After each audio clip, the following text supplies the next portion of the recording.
Boa noite a todos. É com muita alegria, que estou aqui novamente com vocês, pedindo para que Jesus abençoe os nossos propósitos no bem e o nosso esforço que empreendemos em nos melhorar. É uma alegria, estar aqui de novo. Aceitei o convite dos nossos irmãos aqui da casa, do centro, para vir aqui conversar com vocês a respeito dos temas que a gente gosta de abordar. Eu gosto muito de fazer uma relação com a doutrina espírita com a psicologia, porque a gente acredita que o espiritismo precisa da psicologia como a psicologia precisa do espiritismo. E eu, inclusive, acredito que o ramo da ciência que vai fazer essa ponte entre a religião e a ciência será a psicologia. E hoje nós vamos falar de um tema bastante interessante. E eu me lembro que a nossa irmã aqui na prece, ela disse o seguinte, que vocês possam fazer tudo aquilo que eu disser para vocês hoje. Então vamos ver se vocês conseguem fazer, porque eu não consigo. Às vezes. Então, uns 2.500 anos atrás, na Grécia Antiga, na ilha de Patmos, existia um templo que se chamava Templo de Delfos. E nesse templo, na porta de entrada, isso na época de Sócrates, na porta de entrada existia uma inscrição que dizia assim: conheça-te a ti mesmo.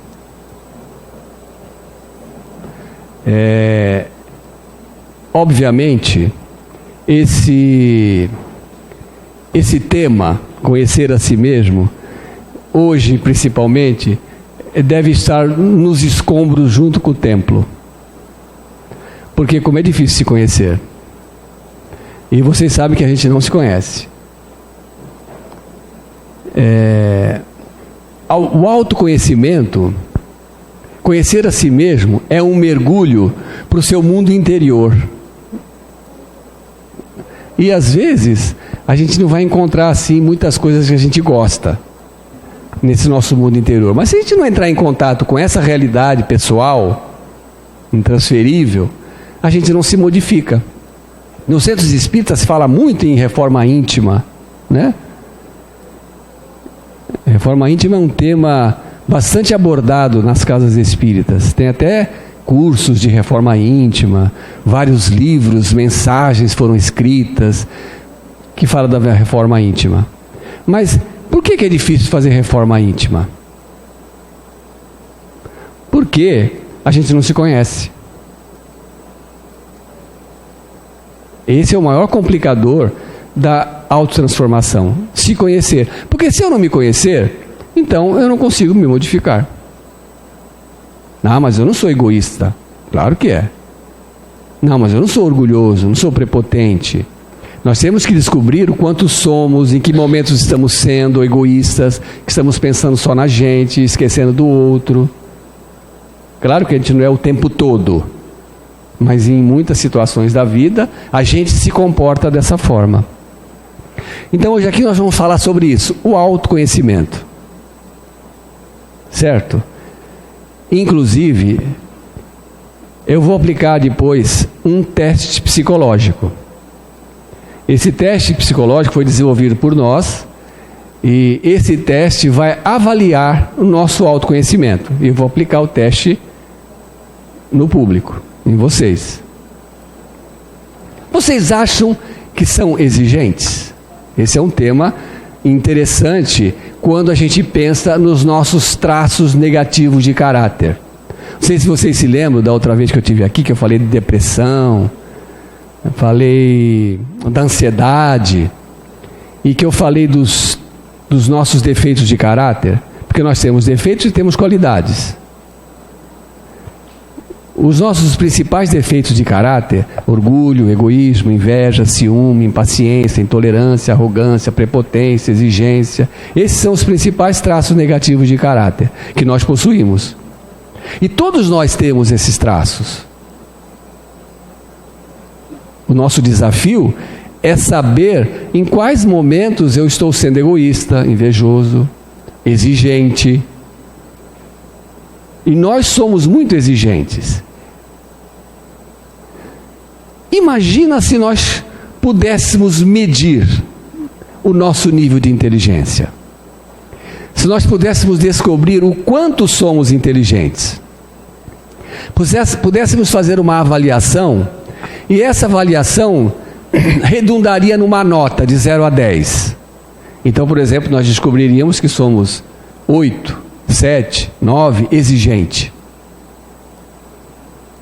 Se nós pudéssemos descobrir, seria mais fácil trabalhar o nosso nível de exigência. E é o que nós vamos fazer aqui hoje. Mas o que tem a ver a exigência com o nosso caráter? Não sei se vocês se lembram, da outra vez que eu estive aqui, eu falei para vocês sobre a depressão. Acho que foi na última vez que eu estive aqui. E eu comentei com vocês sobre a depressão e afirmei para vocês que a depressão, do ponto de vista da nossa realidade espiritual, não seria uma patologia, uma psicopatologia, que a depressão estaria ligada à nossa personalidade, ao nosso jeitão de ser. Aí não sei se vocês se lembram, que eu falei que na verdade a depressão, ela está ligada a um traço de caráter negativo, que é a prepotência. Prepotência é aquela pessoa que sempre gosta de tudo do seu jeito, tem dificuldade de lidar com as coisas que contrariam ela. E muitas vezes, essas pessoas, elas não são heteroagressivas. Quando elas ficam com raiva, magoada, enfesada, irritada, elas não explodem, não falam, não xingam, não dizem as verdades, guardam dentro de si.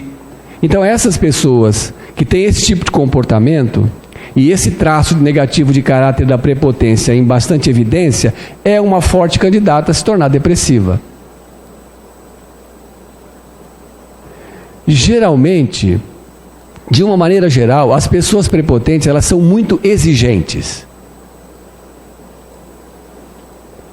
Elas têm uma dificuldade muito grande para lidar na vida com as coisas que contrariam ela, que não é do jeito que ela quer, ou com as pessoas que não agem da forma que ela acha certo e justo. Elas têm essa dificuldade.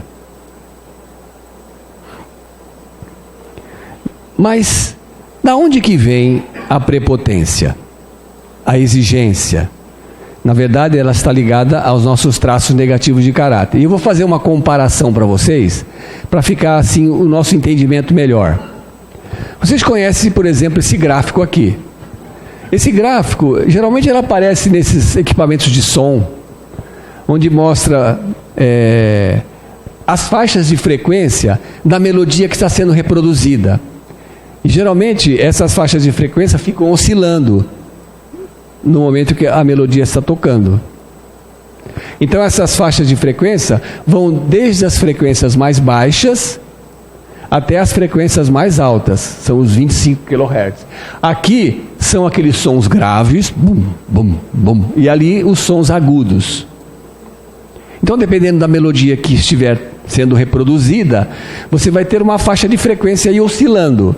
Se tiver, por exemplo, sendo reproduzido um rock, então as faixas de frequências mais agudas serão mais intensas. Se estiver sendo reproduzida, por exemplo, uma música clássica, as faixas de frequências mais baixas terão com maior intensidade. Isso aqui não é novidade para vocês, já viram isso. Então, dependendo da melodia que estiver tocando, eu vou ter uma oscilação nas frequências, e se eu vier aqui e aumentar o volume da melodia, o que vai acontecer? Essas frequências vão ampliar também. Se eu aumento a melodia, as frequências aumentam no som que está sendo reproduzido. Ok? Muito bem. Agora vamos fazer a comparação. Vamos trocar as faixas de frequência por traços negativos de caráter. Então, em vez de 60 Hz, 100 Hz, 250 Hz, nós temos aqui o nosso orgulho, a nossa prepotência, a nossa inveja, impaciência, intolerância, culpa, perfeccionismo e etc. Então, aqui estariam assim relacionados os nossos principais traços negativos de caráter, que nós possuímos. E todos nós temos. Uns mais, outros menos. Mas temos. Muito bem.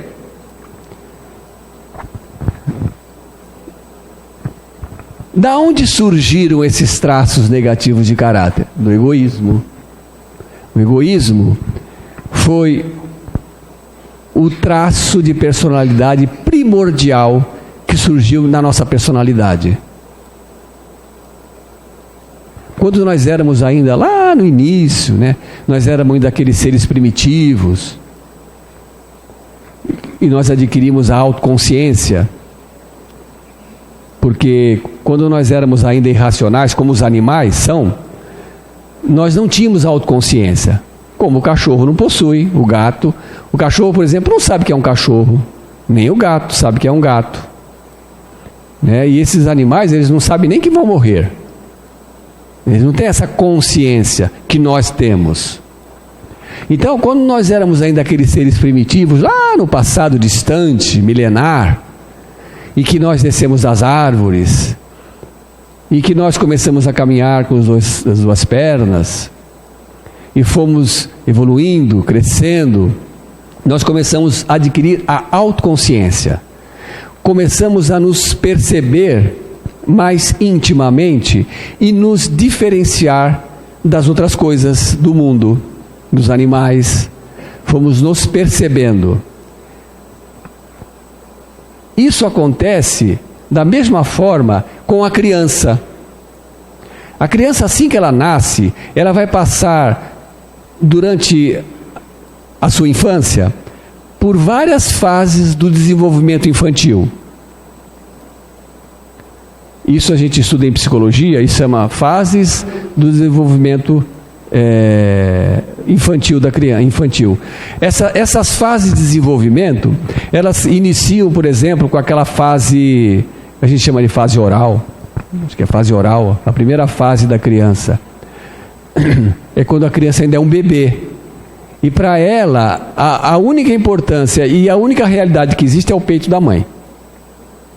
Então, o seu cérebro está programado ali para fazer com que ela procure o seio da mãe, porque ela precisa sobreviver. Ela não se distingue da mãe, do mundo, das outras pessoas. Ou seja, a criança nessa fase, ela não tem autoconsciência de si. Não, autoconsciência de si. Ela não possui autoconsciência. Então, ela passa depois por outras fases, até chegar numa fase que a gente chama de fase narcísica, por volta dos 3, 4 anos, acho isso aí, né? Você que é psicopedagoga? É essa fase, 3, 4 anos, a fase narcísica. A fase narcísica é aquela fase da criança que ela começa a se identificar com relação ao mundo. Ela começa a se perceber, se ver, se sentir, se descobrir no mundo. E por que chama de fase narcísica? Vocês lembram da mitologia que fala do Narciso, que ficava se admirando lá no lago, né? Vendo a sua beleza, o quanto era belo, e acabou se danando por causa disso, né? Então, seria o narcisismo seria uma pessoa extremamente autocentrada. Então, na fase infantil, isso é natural da criança, porque ela está se descobrindo, mas na fase adulta não. Então, uma pessoa que está na fase adulta e apresentando esse comportamento narcisista é aquela pessoa egoísta, aquela pessoa extremamente autocentrada, só pensa mais em si e pouco nos outros. Mas naquela fase de desenvolvimento infantil é natural, porque a criança precisa ter autodescobrimento. Se ela não fizer uma boa passagem nessa fase de desenvolvimento, ela pode levar esse narcisismo para o resto da vida e se tornar depois um adulto egoísta, que foi o que aconteceu com a gente. Lá nos primórdios da evolução, quando nós começamos a adquirir a autoconsciência. Muitos de nós acabou transformando a autoconsciência em egoísmo. E do egoísmo acabou surgindo, né, todos esses traços negativos de caráter, que vem se perpetuando ao longo dos séculos e dos milênios, e a gente então tenta se livrar deles.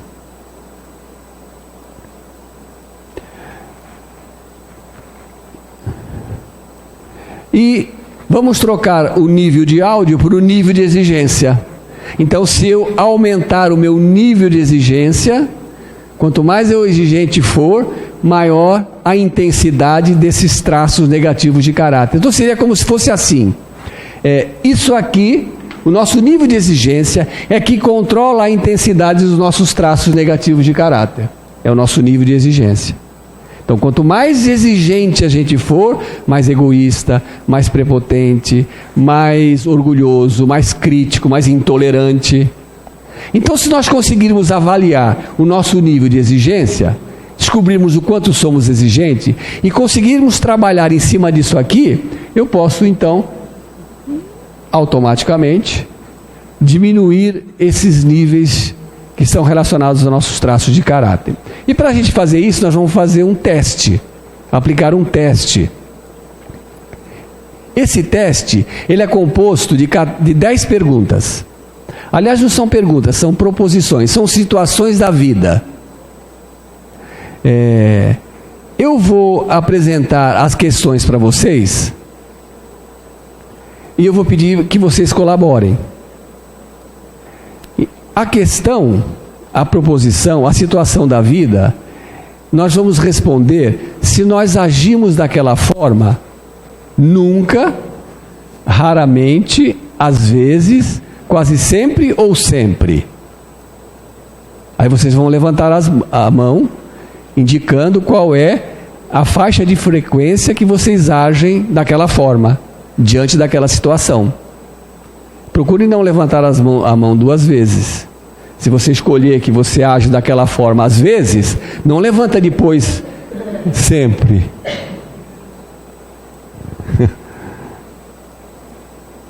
Certo? Então vamos à primeira questão. Quando algo acontece que não foi do jeito que você queria, ou quando alguém age de forma que você considera injusto, ou seja, quando você é contrariada, você fica com raiva, se irrita, se magoa, mesmo que não demonstre.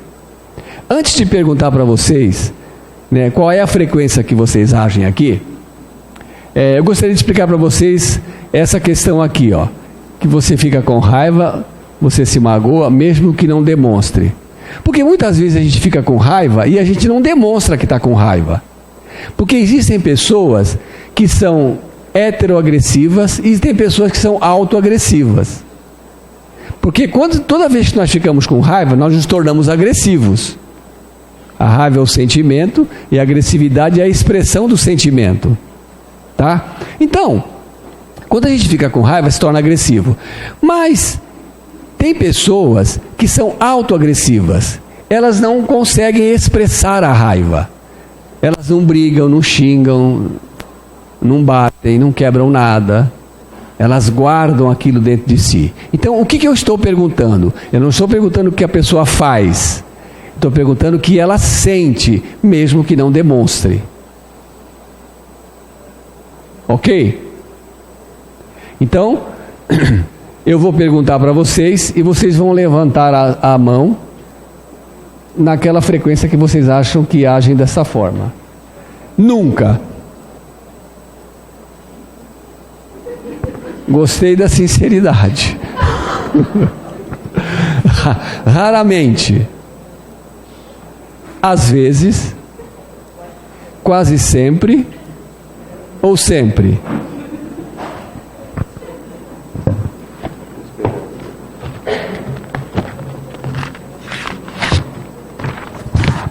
Então eu vou anotar aqui na planilha, depois a nossa assistente vai fazer o cálculo, para a gente ver que notas vocês vão obter. Por exemplo, o que vocês acham que nós estamos medindo aqui?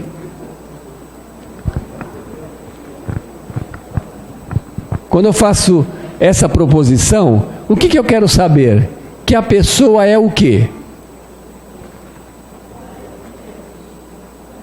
Prepotente.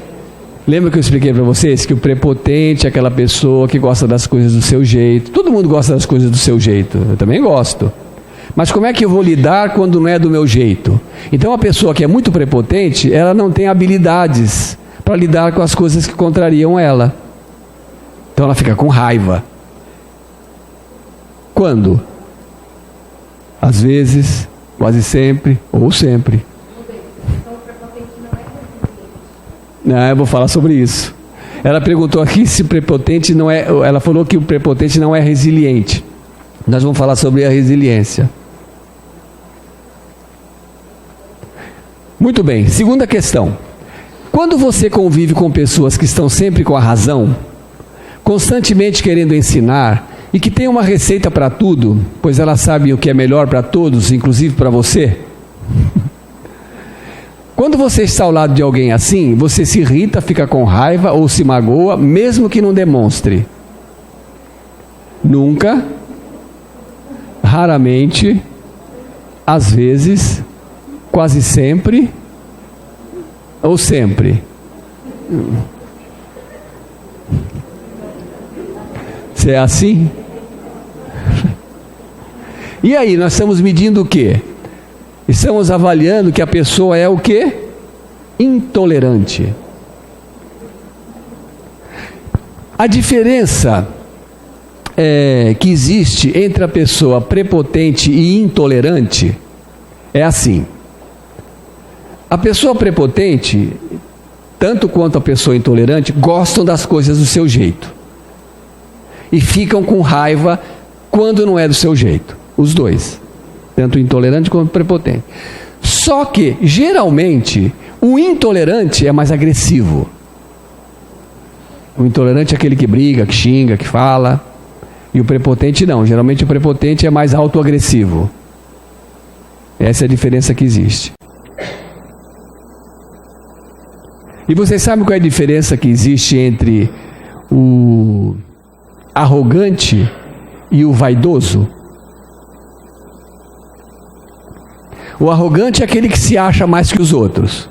Eu, nariz empinado, me acho mais que os outros. E o vaidoso é aquele que se acha mais que os outros, mas quer que os outros saibam que ele é mais que os outros.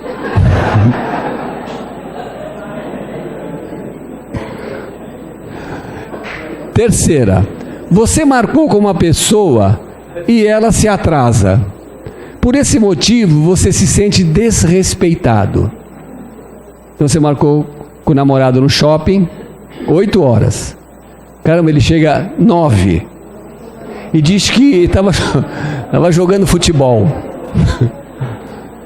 Então quando isso acontece, você se sente desrespeitado. Você fica com raiva, você se magoa nessas situações, fica enfesado, irritado, mesmo que você não demonstre. O que é que você sente? Frequentemente, geralmente, o que é que você sente? Você age assim nunca? Nunca. Raramente, às vezes, quase sempre, ou sempre? Opa! Eu estou gostando da sinceridade.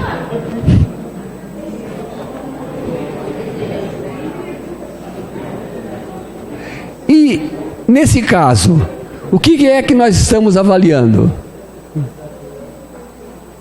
É uma pessoa... Isso, é uma pessoa impaciente. Muito bem. Vamos à próxima. Você está ao lado de uma pessoa que não aceita a sua opinião. Ela tem sempre razão e frequentemente está discutindo por onde passa. Assim você não consegue defender seu ponto de vista. Conhecem pessoas assim?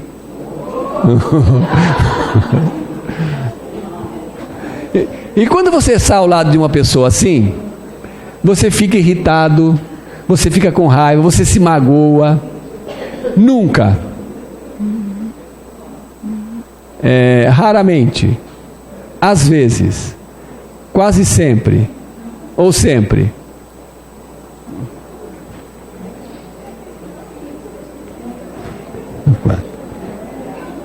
E nesse caso, essa pessoa é uma pessoa o quê? Impaciente também. Próxima questão. São 10 questões, tá? Você convive com uma pessoa que fica te lembrando o tempo todo, todo momento, que você agiu de forma errada. Aquelas pessoas críticas, né? Você está ao lado de uma pessoa assim.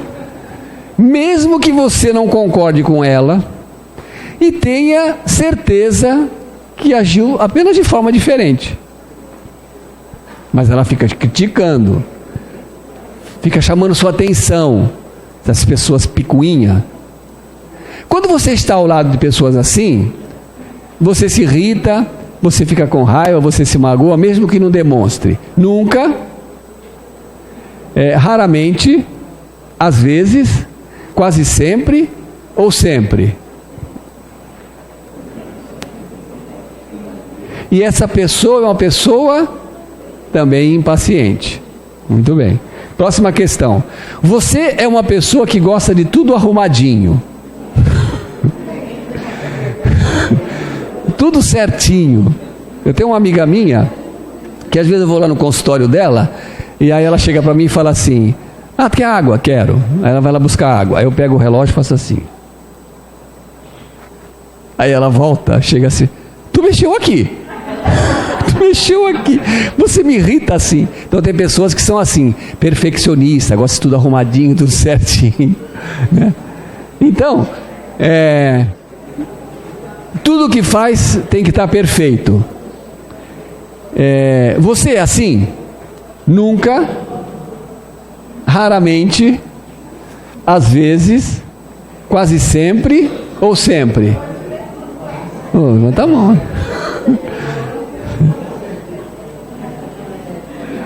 Essa é a pessoa perfeccionista. Nós somos perfeccionistas. É muito bom você ter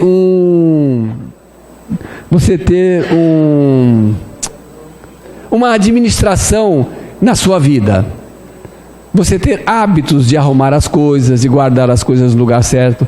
Mas quando passa de um certo ponto, se torna um exagero. E aí dificulta a nossa vida. Atrapalha a vida, em vez de facilitar. Próxima questão, número 7. Você tem dificuldades para dizer não para os outros.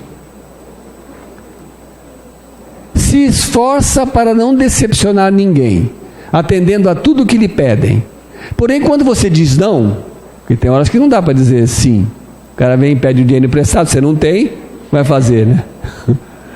Mas quando você diz não nessas situações, você sofre, sente-se arrependido. Caramba, eu tinha que dar um jeito para ajudar, eu tinha que dar um jeito de socorrer essa pessoa. Como se você fosse uma pessoa muito boazinha, como se você não pudesse decepcionar ninguém, como se você fosse bom. Afinal de contas, sou espírita, vou no centro, aplico passe, frequento a reunião mediúnica. Eu não posso errar. Quem é assim, nunca,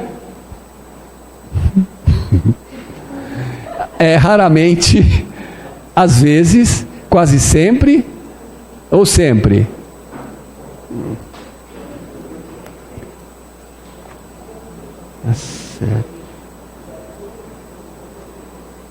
Muito bem, essa é uma pessoa que sente culpa. Culpa. Nós podemos sentir 6 sentimentos: medo, raiva, tristeza, amor, alegria e culpa.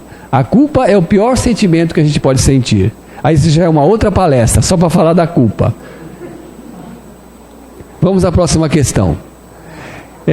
Tudo que você faz tem que estar o melhor possível. Refaz as coisas até que fique perfeito, pois não gosta de nada mais ou menos. Também não gosta de ver nada fora do lugar. Você é assim, nunca, raramente, às vezes, quase sempre ou sempre?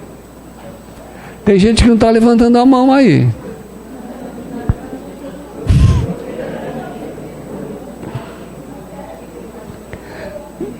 É óbvio, né, que nós estamos aplicando esse teste de forma coletiva. Não estamos aplicando ele individualmente. A pessoa não está respondendo só ela. Então nós estamos pegando a maioria que levantou a mão daquele jeito ou de outro. Mas eu vou dizer uma coisa para vocês. Eu já apliquei esse teste com muitas pessoas individualmente. E também já apliquei ele em muitas palestras, e inclusive em escolas. E o nível de exigência das pessoas é mais ou menos igual, tanto individualmente quanto coletivamente. Então vamos à próxima. Esse é o controlador, pessoa controladora. Todo mundo é controlador, manipulador. Isso é um traço negativo que todos nós possuímos, como tanto os outros também. A pessoa controladora é controlar a vida dos outros, quer controlar as situações. O manipulador, ele quer manipular os outros para que os outros ou o outro faça aquilo que ele acha que tem que fazer. E nós fazemos isso o tempo todo. Até quando a gente diz assim, benzinho, faz para mim, faz. Faz. Está manipulando. Porque você quer que ele faça uma coisa que você acha que ele tem que fazer. É claro que existem atitudes de manipulação que a gente pode considerar até positiva. Quando, por exemplo, você tenta manipular alguém para largar um vício. Uma droga, bebida. Então você está manipulando de forma positiva, mas não deixa de ser manipulação. Nona, você costuma ser correto e disciplinado. Gosta de tratar os outros de forma honesta e séria. Imagina se você é essa pessoa. Por esse motivo, deseja que as pessoas ajam assim também com você. Porém, quando isso não acontece, você acaba se tornando muito crítico. Está vendo? Eu fiz tudo para ela, olha como ela reconhece o que eu fiz. Aí você se irrita, fica com raiva ou você se magoa, mesmo que você não demonstre. Você é assim nunca, raramente, às vezes, quase sempre ou sempre? Sempre.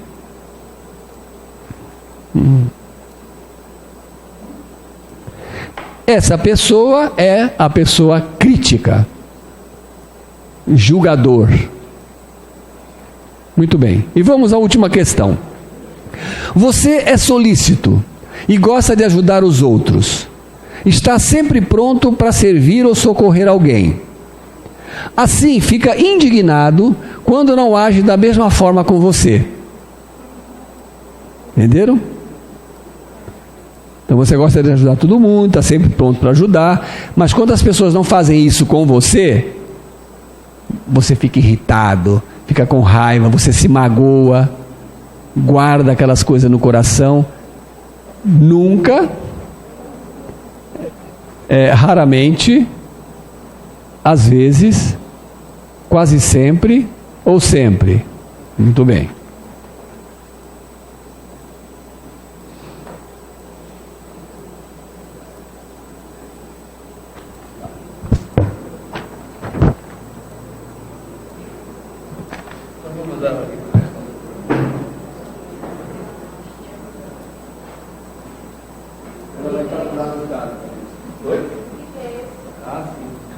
O que você acha que é? O manipulador. Eu comprei até um livro para preparar uma palestra sobre esse tema, manipulador. E o nome do livro é Como se livrar dos manipuladores. Como se livrar deles? Que não é fácil. Muito bem. Então, enquanto ela faz a tabulação dos dados ali, para sabermos a nossa nota, nós vamos falar alguma coisa sobre isso. Resiliência. E eu vou explicar para vocês uma proposta de redução de dano, que foi o nome que a gente deu. que tem a ver com o nosso comportamento exigente. O que é uma pessoa resiliente? Essa palavra resiliência, ela é uma palavra que foi emprestada da física. Na física, existem certos materiais que mesmo depois de sofrerem uma temperatura muito alta, uma pressão, eles conseguem voltar ao seu estado original. Transportando isso para nós, humanos, seres humanos, para a psicologia humana, pessoa resiliente é aquela pessoa que dobra, mas não quebra. É aquela pessoa que usa as dificuldades da vida, os problemas, os reveses para crescer, para evoluir. Não é a pessoa exigente. Porque o que é uma pessoa exigente? Pessoa exigente é aquela pessoa que é pouco flexível. Então vamos imaginar que você tem uma nota lá no nível de exigência. Vamos imaginar que vocês tiveram 7 no nível de exigência. O que significa isso? Significa que se você é 7 exigente, então você também é 3 flexível. Porque o nível de exigência é inversamente proporcional ao grau de flexibilidade. Então, se você obteve 7 no seu nível de exigência, o seu grau de flexibilidade é 3. Então, na verdade, esse teste é para a gente descobrir o nosso grau de flexibilidade, o quanto nós somos flexíveis na vida. Vou dar um exemplo para vocês. No final do século XIX, Charles Darwin lançou a teoria da evolução das espécies. Quando ele lançou essa teoria, que na época era uma teoria, hoje é uma comprovação científica, ele demonstrou que existem espécies de animais que são extintas, desaparecem, e outras sobrevivem. Pergunto para vocês, qual que vocês acham que são as espécies de animais que conseguem sobreviver? São as que estão no topo da cadeia alimentar? São as mais ferozes? As? Não sei o que você falou? Isso. Não mostra. Realmente, as espécies de animais que sobrevivem são aquelas que conseguem se adaptar. Adaptar às mudanças geológicas, climáticas. Onde é que são os dinossauros? Desapareceram. Os dentes de sabre, os mamutes. E as baratas estão aí até hoje. Você sabe que tinha um navio naufragado no oceano, e aí os mergulhadores foram lá porque estavam a uns 40 metros de profundidade. Porque eles precisavam resgatar um equipamento que estava dentro do porão desse navio, que era muito importante. Então eles desceram com equipamento de mergulho, entraram dentro do navio e foram lá no porão onde estava o equipamento que eles precisavam içar. E aí eles chegaram, né? E lá nesse porão tinha uma bolha de ar que ficou presa. E nessa bolha de ar tinha uma família de baratas. E já fazia mais ou menos uns 8 anos que o navio estava afundado. As baratas sobreviveram. Devem ter comido ferrugem. Então, a pessoa flexível é aquela pessoa que sabe administrar a sua vida. Porque pensem bem, na nossa vida um monte de coisa vai ser do jeito que a gente quer, mas um outro tanto não vai ser. Como que a gente vai lidar com isso? A pessoa flexível, que tem um grau de flexibilidade alto, ela sabe administrar a sua vida de forma positiva, transformando as dificuldades da vida em oportunidades de crescimento. Essa é a pessoa resiliente. Então a proposta de redução do dano é a gente trabalhar no sentido de se melhorar o quanto é possível. Aí é que a coisa pega. O quanto que é possível me melhorar? O quanto que eu posso diminuir o meu nível de exigência? O que está dentro da minha capacidade nessa vida, como ser em evolução, que eu posso fazer para me tornar uma pessoa melhor? O quanto melhor eu posso ser? Então a gente descobriu o seguinte: melhorar o que é possível melhorar, dentro das possibilidades de cada um. Por exemplo, vamos imaginar que você fuma um maço de cigarros por dia. Você quer parar de fumar e não consegue. Tudo bem fumar meio maço. Você fala mal dos outros. Tudo bem. Fala de manhã, à tarde você descansa. A língua.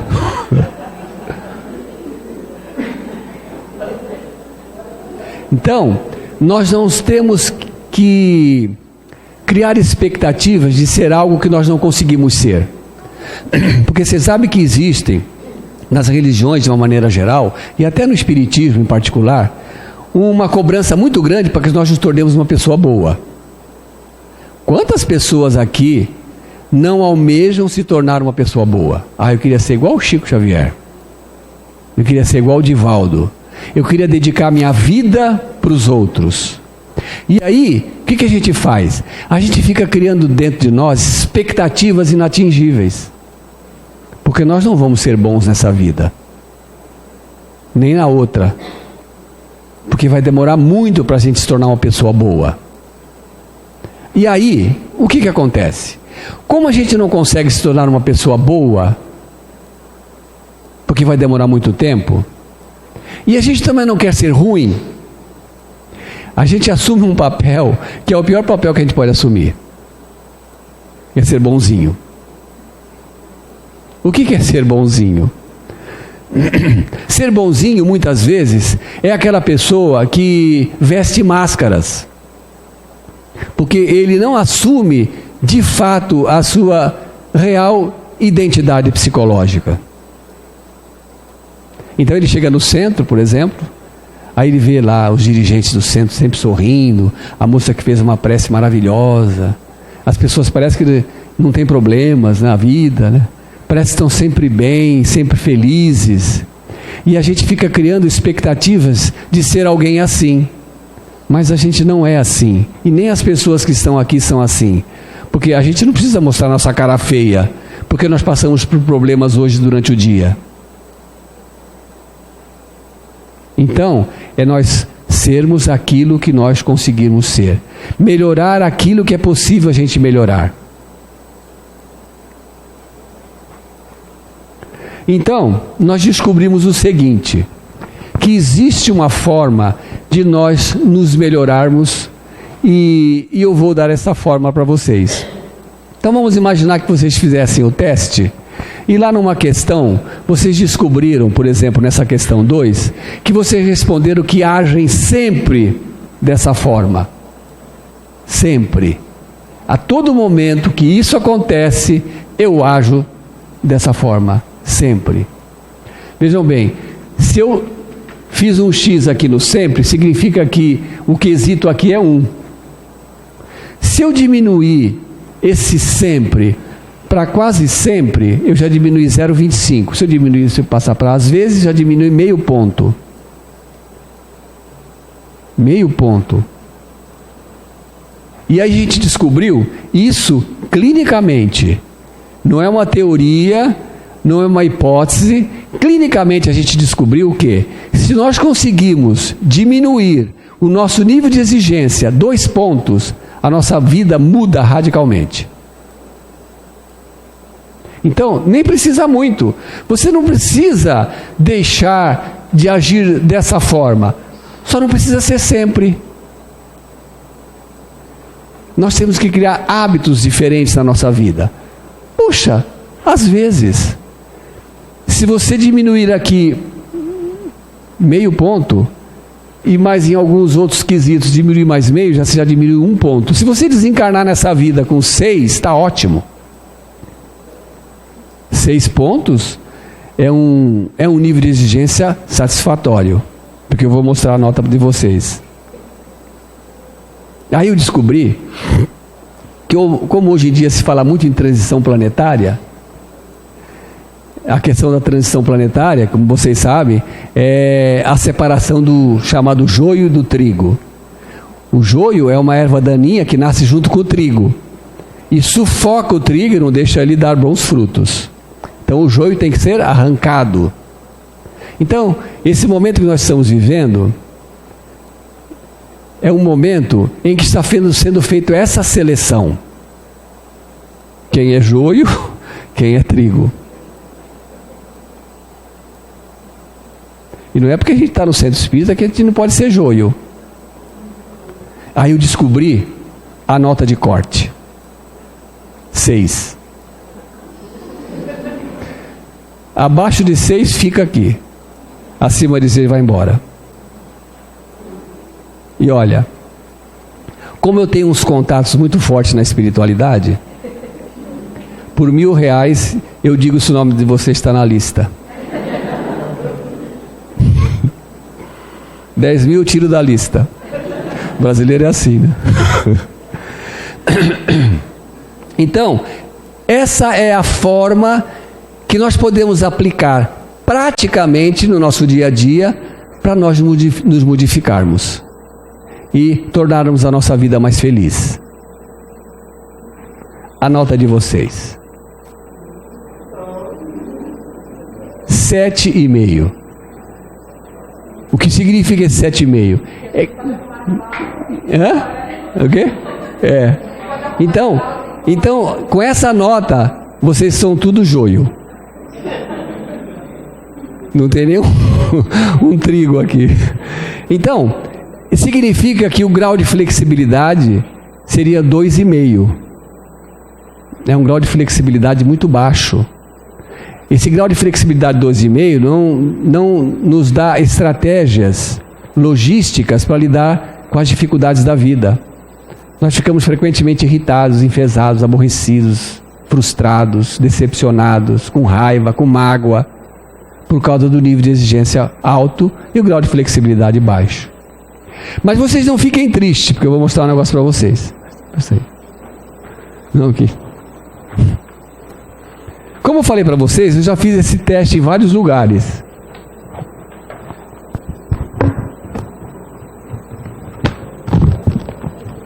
É claro que eu não vou dizer para vocês o nome do centro que eu fiz o teste. Mas olha, eu já obtive notas muito altas. E já obtive notas extremamente altas. Essa nota, sabe onde ela foi obtida? Numa palestra que eu fiz com alunos. Numa palestra que eu fiz com alunos da escola industrial. Adolescentes, de 15 a 20 anos. Então, o grau de intolerância, de exigência dos adolescentes está muito alto.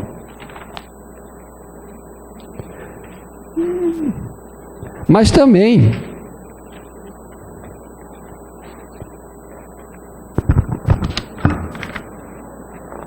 quero mostrar um negócio para você.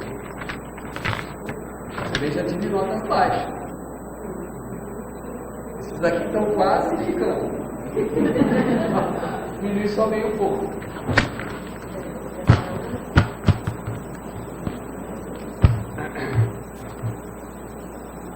Então, eu trouxe aqui para vocês hoje. Eu trouxe aqui uma caixa mágica. Ela é até meio hipnótica, né? Aqui dentro tem um dispositivo. Aqui dentro. Um dispositivo que vai ajudar vocês a trabalhar o nível de exigência. Mas antes de eu apresentar para vocês essa possibilidade, eu quero perguntar para vocês se vocês sabem o que é isso. Sabe o que é isso? Uma bola de golfe? Eu vou dizer para vocês que isso aqui é a coisa mais importante do mundo, do universo. Então é o seguinte, um professor, ele chegou na sala diante dos alunos, pegou um pote de vidro como esse assim, ó. Estão vendo? Ele pegou um pote de vidro e foi na mala dele, retirou um monte de bolas de golfe e jogou dentro do pote de vidro. E encheu o pote de vidro até a boca com bolas de golfe. Aí ele perguntou para os alunos: o pote está cheio? Os alunos: professor, aí não cabe mais nada. Aí ele foi na mala dele, pegou um punhado de bolas de gude, aquelas bolinhas de vidro pequena. Aí colocou as bolas de gude e elas foram ocupando os espaços deixados pelas bolas de golfe. Perguntou de novo para os alunos: está cheio? Os alunos nem responderam. Ele foi lá na bolsa dele, abriu um saco, encheu a mão de areia e jogou areia, e a areia foi ocupando tudo, todos os espaços foram preenchidos com areia. Aí ele voltou a perguntar: e agora? Professor, aí não cabe mais nada. Ele não se fez de rogado, foi na mala dele, pegou uma garrafa térmica, encheu um copo com café e foi lá e despejou no pote de vidro, e a areia absorveu todo o café.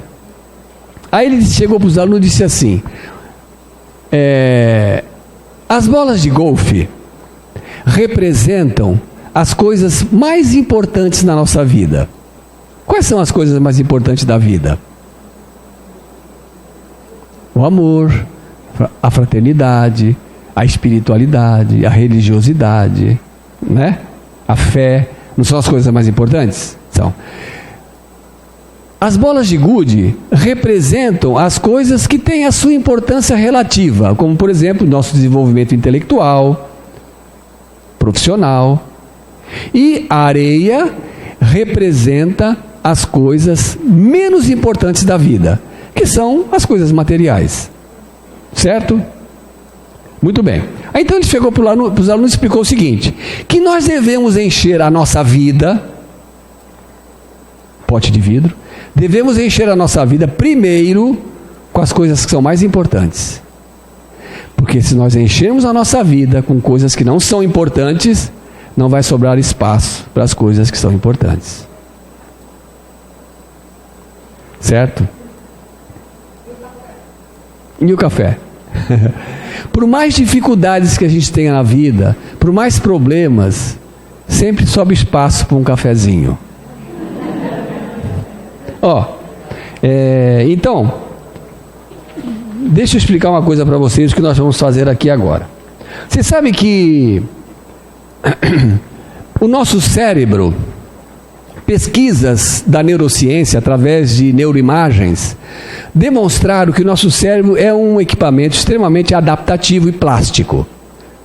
Existe até um ramo da ciência que estuda a neuroplastia, e a plasticidade do nosso cérebro. E é possível, no nosso cérebro, é possível nós criarmos sinapses bem rápidas através de hábitos que a gente adquira. Então, quando a gente adquire um hábito e a gente repete aquilo insistentemente na nossa vida, nós criamos sinapses. Vocês sabem que sinapse é uma ligação de um neurônio com outro. Então, os neurônios são interligados uns com os outros. E a sinapse é essa ligação. Então, um neurônio está ligado com o outro, mas ele pode soltar desse aqui e ligar com aquele outro.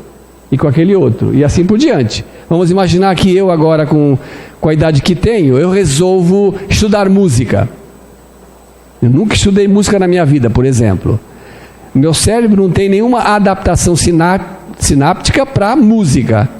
Mas, quando eu começo a estudar música, quando eu começo a me empenhar naquele estudo, na prática, eu começo a fazer ligações sinápticas, me preparando para aquele evento, certo?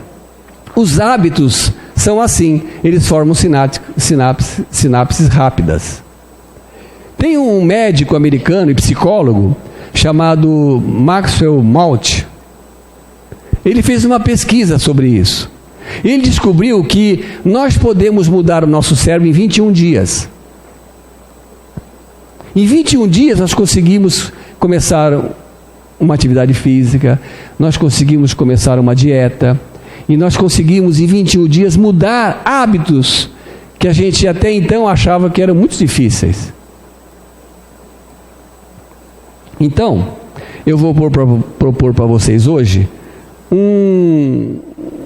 uma prática que vai ajudar vocês a criar hábitos positivos, trabalhar o nosso nível de exigência. E esse experimento, que eu vou convidar vocês, aqueles que quiserem participar, se chama Experimento 21. Por que 21? 21 dias. Então, quem quiser participar do experimento, eu vou distribuir uma pulseirinha de borracha. Estão vendo aqui a pulseirinha? E o que é que vocês irão fazer com essa pulseirinha? Vocês vão fazer o seguinte: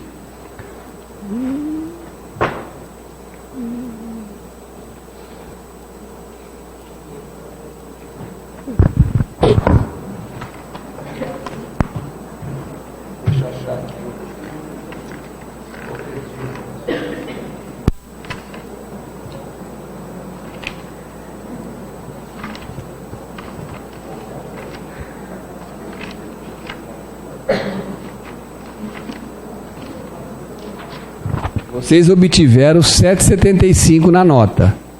E eu expliquei para vocês que nós podemos trabalhar isso aí e diminuirmos 2 pontos. Se nós fizermos isso, nós vamos estar mudando a nossa vida. E o experimento que eu vou propor para vocês é esse. Vou distribuir uma pulseirinha para aqueles que quiserem participar. E o que vocês vão fazer com ela? Vocês vão colocar essa pulseira no pulso. E vocês vão vão procurar se manter durante 21 dias, sem perder a calma, sem ficar com raiva, sem se magoar. Tá? Se, por exemplo, lá no 2º, 3º dia, vocês ficarem com raiva, interrompe o experimento. Tira a pulseirinha do pulso e põe no outro. E começa a contar de novo. Até que vocês consigam ficar 21 dias sem ficar com raiva, sem perder a calma, sem ficar agressivo, irritado e enfesado.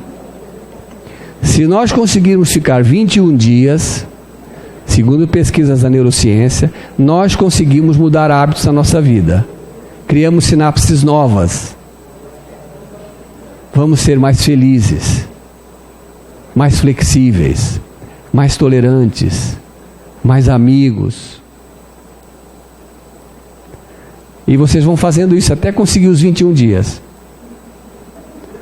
Vocês têm até o final do ano para conseguir. É pouco? Tá bom então, pessoal?